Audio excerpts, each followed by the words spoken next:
Well, I mean, tell us more about Sunnydale then, because that was the next question. Like, tell us about the production.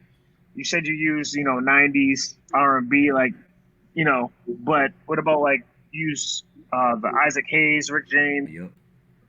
That's Yeah. interesting, man, because Mama is essentially like it's a mashup of three songs. So it's well, not Yep. necessarily well, it is a mashup, but it was inspired by three songs.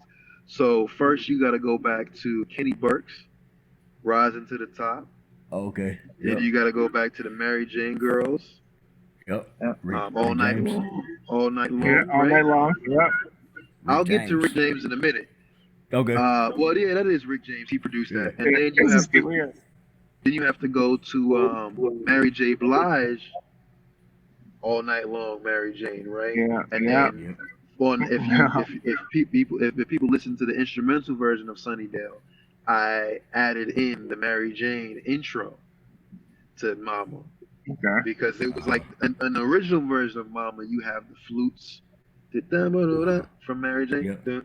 then Yep. towards the end you have the right. But on the instrumental version, I made it a point to add in the intro from Mary Jane. So that Uh, record was heavily inspired by like LL Cool J, Mr. Smith album.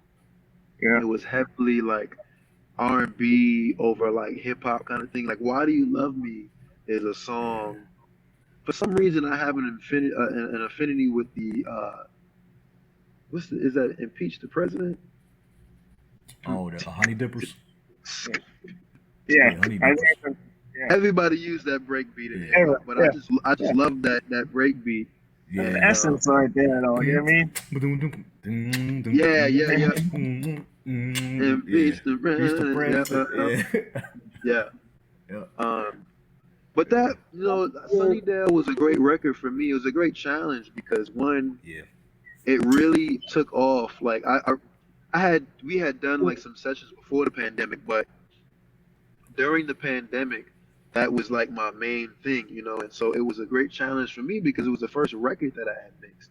I went to audio school, graduated in Okay. 2016, and Hmm. that was like the first time that was the first point where I had felt comfortable being an engineer. The time era period, I didn't mix that album. I was just a producer on that, and Right. I was like adamant about having another engineer on that because I wanted to step away from the music and have other ears on it. But Right. Sunnydale, I took on the challenge of producing and mixing that project, um, Wow. and That's dope. it was just a really great experience, man. And like I really do love that record. I think it's a solid It's record, amazing. man. It's only 5 songs. Yeah. Most people don't realize that it's only 5 songs. But Yeah, I but think it's that's it shows my evolution as a producer. It shows my ear, what I like to listen to, stuff like that. yep. And then the people don't know this, but like we already started Sunnydale too. We have like 6, 7 songs that Oh, are done, dope, and dope. that's also in a very different vein as well. Um, this next record is heavily inspired by Larry June, West Coast rapper Larry June, um, Freddie Gibbs. I don't know if you guys heard the Freddie Gibbs Yeah, and pretty Yeah. good. Alchemist. I'm actually Yep. wearing a shirt right now, Alfredo. Oh, okay. Okay. I love that album, man. It's incredible. That's what's up. I Alchemist was just crazy. yeah, I was very Beast. inspired by like the just the sound of that record, and I feel like not to go on a tangent, but I feel like hip hop mainstream is like controlled by like trap music, and Yeah. we have Yeah. this like weird idea that people don't appreciate. Not I don't want to say real music to sound like the old dude, but like Traditional hip hop. traditional hip hop, but even traditional music in general. Like a lot of those samples on a No Worries record or a Freddie Gibbs record or a Larry June record, those are just like random 80 songs that they found, and they just Yeah. rapping over Just it. top of it. Yeah. Yeah. And they ain't That's do nothing to the hip beat. hop. Yeah, it's just random soul samples. And you Yeah. can't tell me that people don't appreciate that stuff. No, Yeah. they do. They do. I feel like they do. Yeah, Well, like you said, I, it's mainstream is controlled by trap, so but you still have your core of like hardcore, yeah. real hip hop or real music cat. You know what I'm saying? It's still a I feel like huge.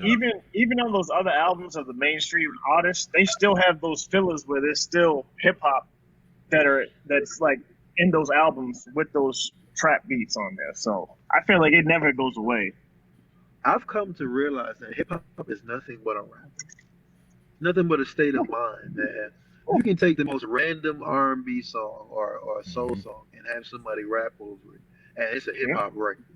You know, Yep. it's yeah, just about how you think about things and being open to different ideas, man.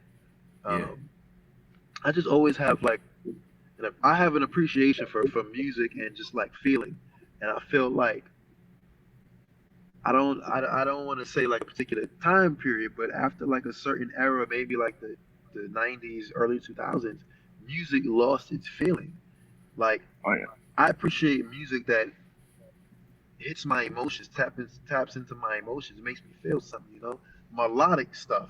You know, I'm a drummer, but I don't want to hear a record full of drums, 808s, and somebody just rapping over it because it doesn't move me, you know what I'm saying? Yeah. Like strings move me, you know, like it invokes feeling, you know. It feels good to hear strings on a record, you know, or Yeah. like Rhodes or like a piano, like nice Yeah. chords, you know. Like Yep. I was listening to oh, Just Us, um, by the Two Tons of Fun, the Weather Girls. I used to sing with Sylvester Oh. James. Oh You yeah. probably Yeah. know Yeah. this. Love and tender, sweet as I remember. Yep. Like that That song has, that's a great Martha record, Wash. man. Yeah. Yeah, exactly. That's a Yeah. great record, man. The strings, Yeah. the rhythm section, you know, like Yep. stuff like that That's real is really, music. yeah, you know, Yeah. done by like real musicians and not some dude sitting behind a computer, you know. Right. No Y'all know hate to about dudes like that. There's a time yeah. and no, place. I appreciate that too, yeah, you know. But I don't want to hear that shit all day. Right. Real talk. for real.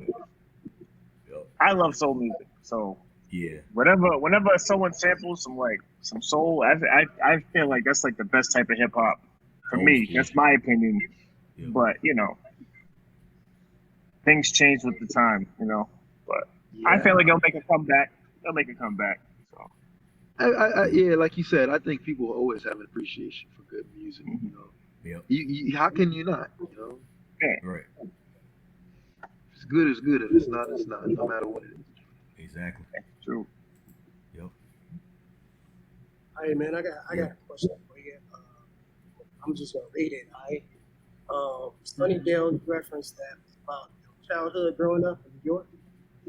For your ancestors, you wanted to sound like the sound of Negro spirituals, and not to, add to the not to the '90s hip hop. How were you able to blend the two styles together, and why was tackling the subject of America's abusive relationship with Black people so important? Well, the my whole thinking behind Sunnydale was to uh, I wanted it to feel nostalgic. So like I'm from Brooklyn, New York, and whenever I hear a good song, whenever I hear a song I appreciate, I immediately think about driving up Eastern Parkway. If you're from New York, you know exactly where that is. It's not necessarily like a highway or anything like that, but it's like a big street in the middle of Brooklyn that goes from like Crown Heights, East New York, to like um, I guess downtown Brooklyn in a way, like by the Brooklyn Museum and Prospect Park. So like whenever I think of a good song, I think of like driving down Flatbush, like Saturday morning rhythm review, WBLS, Kiss FM, and stuff like that. Yeah. So like I wanted to give people the feeling of 90s hip hop and R&B in New York, like 90s New York hip hop, you know, Yep. Bad Boy era, you know, LL Cool J, you know, Yeah. all those different cats. And then you know, like there was a particular interlude. There's an interlude. I think it's called Brooklyn. No, that's not it. It's called. Um, I don't remember the name of it off the top of my head, but it's the interlude that goes right before Why Do You Love Me? It goes into Why Do You Love Me, Oh and yeah. it's Yeah. basically I think it's called OG interlude, and it's basically like kids. It's like kids playing in the park. You hear like water, you hear traffic and stuff, and you hear like a conversation, And in my head, I had like the visual of like BD3 walking down Flatbush, and he goes into the bodega, he gets something, he talks to the elder, right? And he goes back outside, and he's on the street, and they're playing loud music, and like you can hear like um, dance hall music in the background. But I wanted to give the visual of like people in New York, in like Flatbush, East Flatbush, New York, in the '90s or whatever. And then as far as for the ancestors, when I made that beat, it reminded me of Dun, dun, dun. Ain't No Sunshine When She's Gone. It reminded me of that, Bill Withers. Yeah. And then I just had this idea, for whatever reasons, I had this idea in my head that I wanted to hear like slaves in the cotton field, like working it, going through just like the struggle, of black people in America, And BD3 had this, he had found like this clip on Instagram or Facebook or something of like this black lady having like a interaction with like a racist Karen chick, and she was about to beat her ass, and he thought that would go great on it. I had originally envisioned like slaves in the field, like stomping and singing, and that's what the intro is. And then BD3 came up with a dope concept of like discussing the relationship that black people have with America, and then having describing America as a white woman. Yeah. Okay. So I mean, like in the video. Yes, that's the only description I can give you on it, because I'm not BD3 and he does lyrical content. But that's my rough abbreviation of it. Yeah, we can go the best if you just fuck with me. I can keep you with the best. I'm gonna keep you. I can keep you with the best if you just fuck with me. I can keep you with the best. I'm gonna treat you. I can keep you with the best. Eating good, shopping sprees. I can keep you with the best. Give you what you want. I can keep you with the best if you just fuck with me. I can keep you with the best. I'm that nigga.